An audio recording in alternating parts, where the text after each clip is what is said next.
All right, man, peace. You know, brothers, I'm on record as stating that when LeBron James decided that he was going to make the move to join the LA Lakers, that was going to initiate a series of dynamics that he would be unaccustomed to.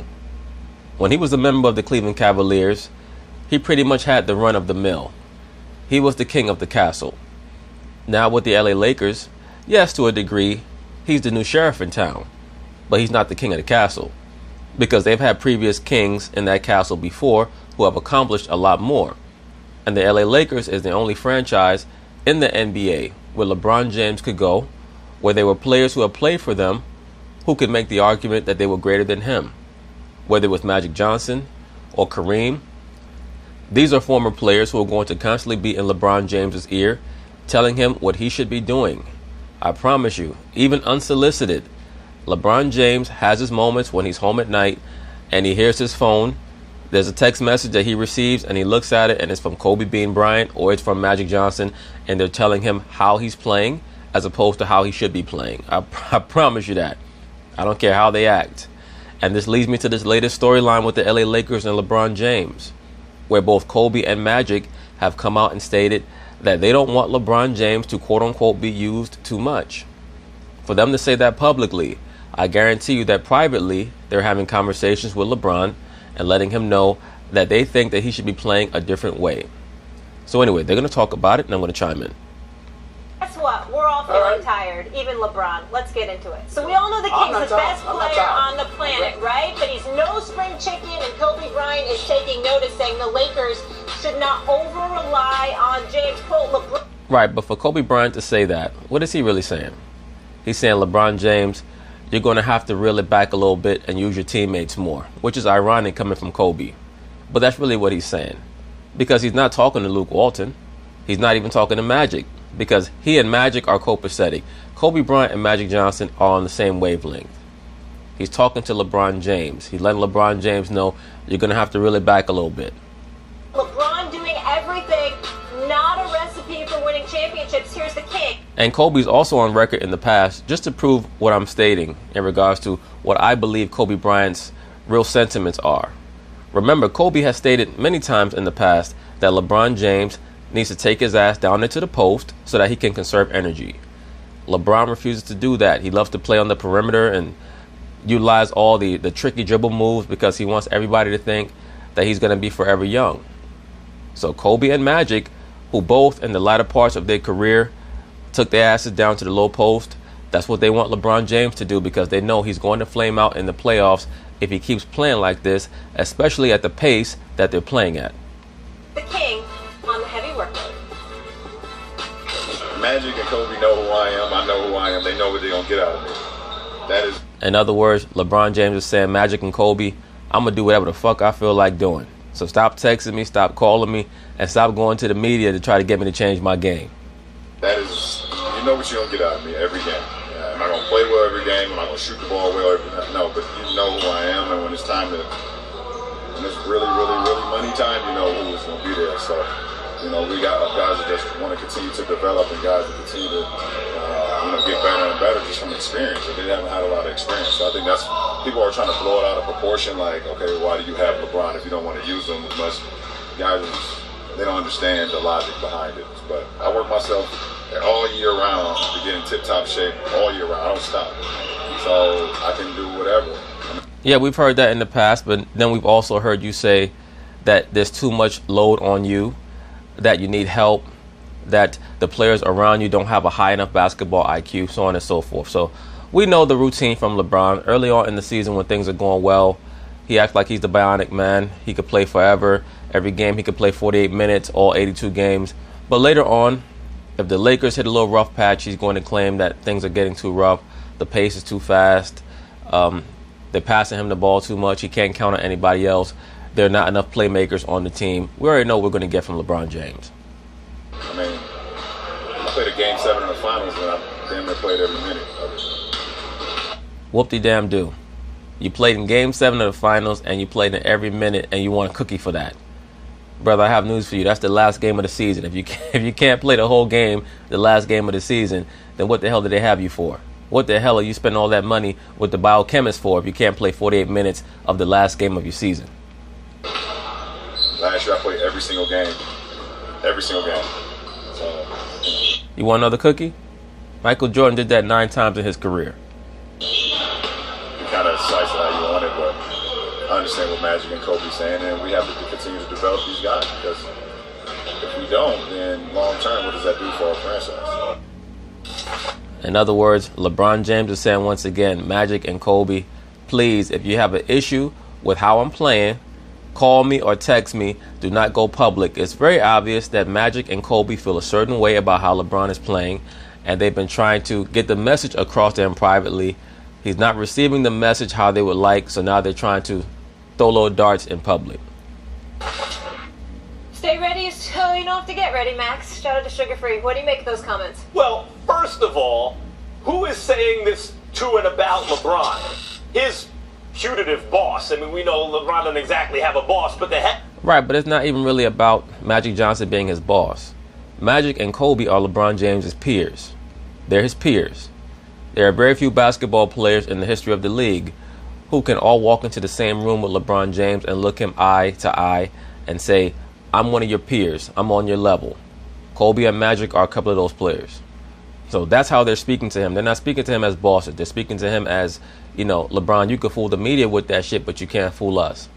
Because we've led teams to championships also, so we know what it takes. And we know that right now, at the pace that you're playing, you're going to burn out.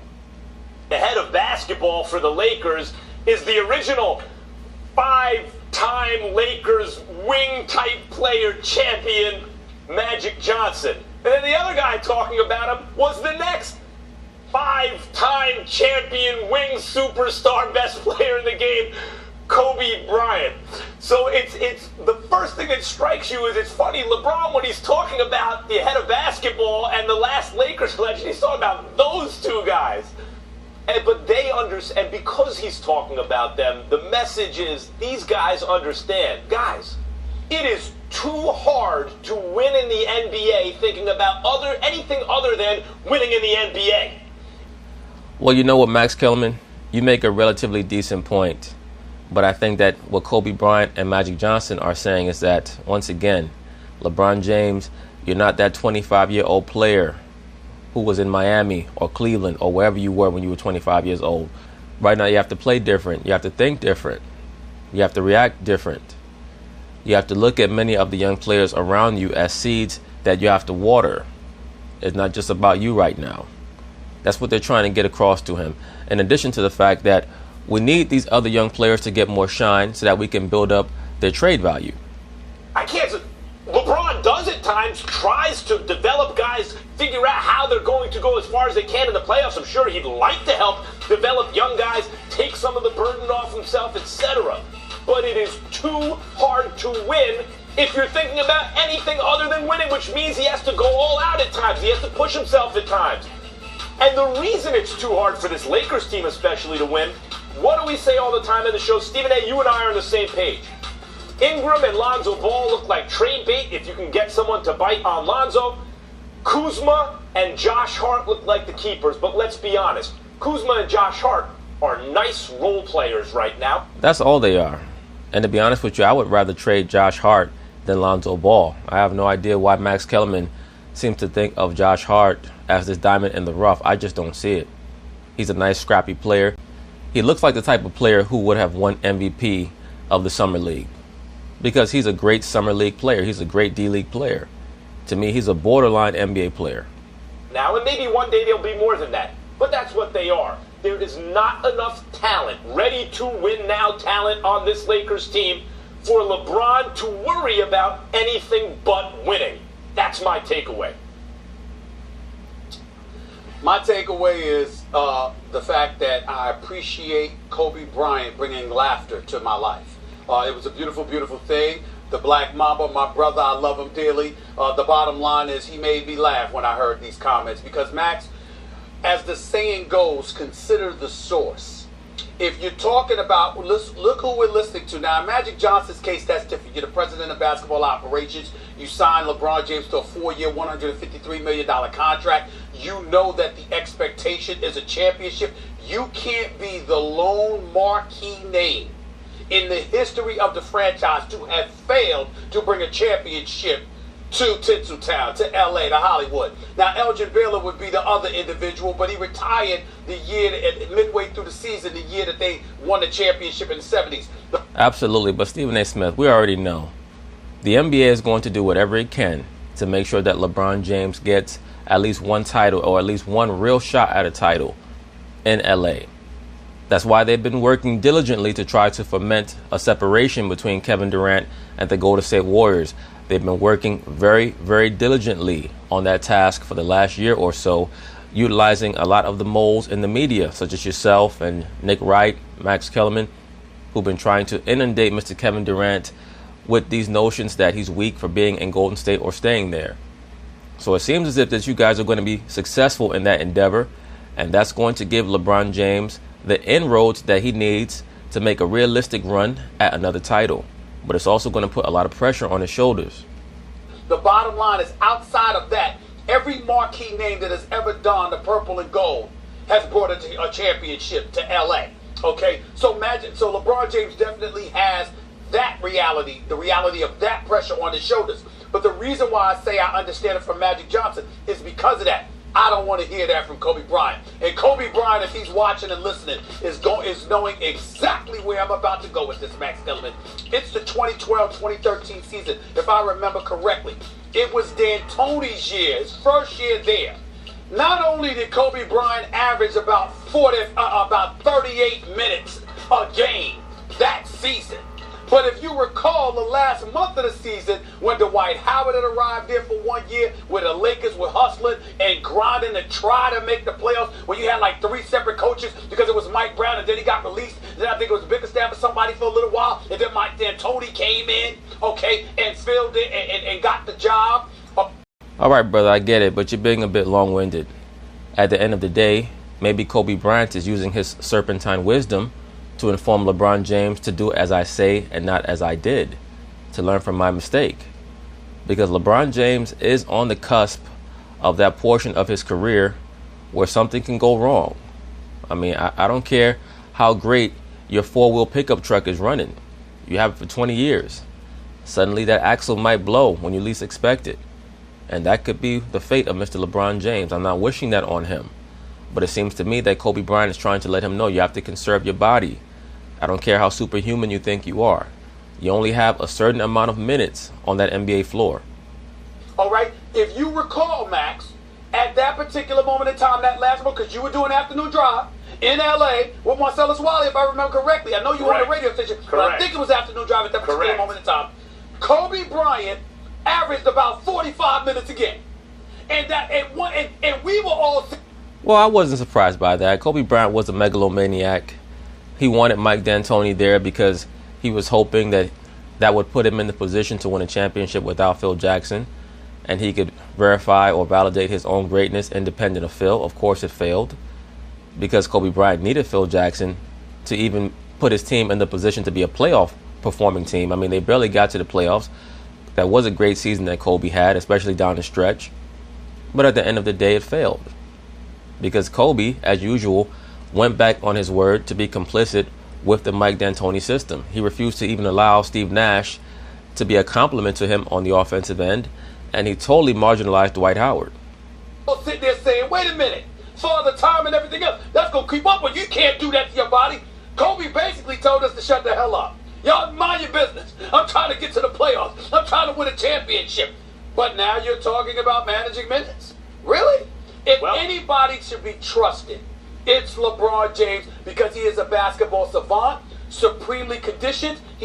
All that's cool, Stephen A. Smith, but still, LeBron James needs to understand that he can get his minutes without putting all that tread on his tires. And once again, that is why Magic Johnson keeps complaining about the pace of play. LeBron James is not 24, 25 years old. He's 34 years old, or at least he's about to be. He needs to get his ass down there in the low post and utilize his explosive aspect only when he needs to. He's averaging 2 less minutes per game this year than he was last year, okay? And the bottom line is the conditioning with which he puts himself through year in, year round. No one knows themselves better than LeBron James. Everybody says that until the injury happens, Stephen A. Smith. He should be trusted here. Well, I remember that season well, Stephen A. I was doing Afternoon Drive with Marcellus in L.A. D'Antoni is the new coach. I said Mike Antoni, no D. It's an old joke. I told it. That's right. And Kobe Bryant, let me tell you what happened that year. They had Dwight Howard and Steve Nash. Yes, sir, they sure did. And Kobe Bryant used neither one of them. With Kobe Bryant and Pau Gasol. And they weren't going anywhere. Kobe wasn't buying in. The system wasn't working, giving their parts. They didn't have stretch guys. Plus, Nash and Dwight Howard were hurt. And guys got hurt, absolutely. They were playing. Let me tell you what happened. Kobe Bryant essentially staged a bloodless mutiny. Took over the team in the offense. He ran the point. He played, you're right, about 45 minutes a game. Absolutely. He installed the Kobe system. For 2 straight weeks, played them into the playoffs the entire time. Every day I'm on the radio going, if they continue this, Kobe will wind up with a catastrophic injury at his age. And he wound up with one, and that really ended his career. That was the end of Kobe Bryant as we knew him. That season, played him into the playoffs. I agree. He was extraordinary that year, though. That's one of my favorite seasons. That's probably my favorite season of Kobe in regards to how well he played, the seemingly quantum leap that he took from the previous year in regards to his proficiency and his overall play. But we know he went over to Germany and he got that little treatment. He probably had the same biochemist that LeBron has now. Who the hell knows? Allegedly. But that was it. It was like the John Henry, the song John Henry, right? He's working against the steam drill, and he beats the steam drill, but he dies in the exertion. That was what happened to Kobe that season. So if there is someone positioned in a way to tell LeBron, I've been through this. Trust me, brother. I know what you're doing. You got to pull it back a little. I agree. I agree with you, Max Kellerman.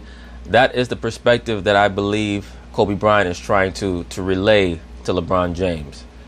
Do as I say, not as I did, because look at how it turned out for me. A little bit. It is Kobe. But remember what I said. I talked about how Kobe basically told folks to just shut the hell up. I know what I'm doing. Right, but Stephen A. Smith, once again, that's 5 years ago. Kobe Bryant must have learned from that situation, and he's trying to impart that experience, that understanding onto LeBron James. Why do you keep bringing up old shit, bro? How would I happen to know that, Max? Because I'm the person he said it to. Shut the hell up and watch me do this. I'm not... I agree with him. I feel like telling you to shut the hell up a lot of times, too. Not gonna miss the playoffs, Stephen A. We get to the damn play. I ain't having this. I'm not having this. Hell no. And he did it. And the only reason why Kobe had some trepidation, some level of regret, was because he tore his Achilles that second to last, the penultimate last. You think that's the only reason why he had a little bit of regret? The man tore his Achilles. You tear your Achilles in the NBA, especially as a guard or as an explosive guard who's expected to lead your team, that role is over for you.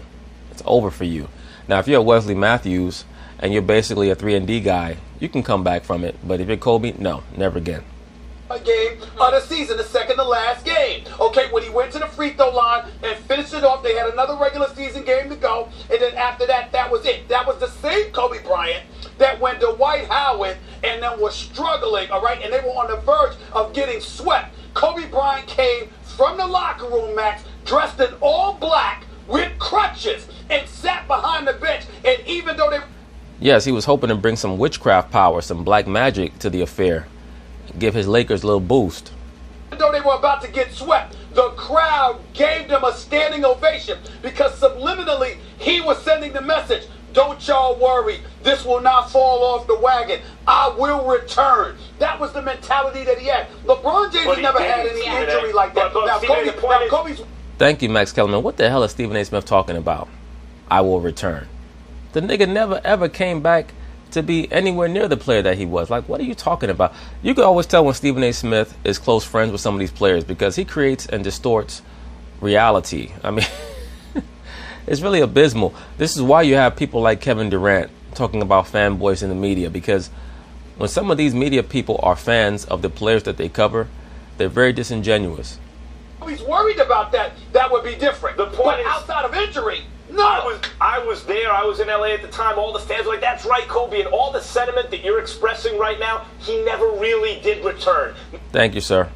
Not as Kobe Bryant. So he is in the position to say, LeBron, I get it. Do as I say, not as I did, because it ended my career. Ding.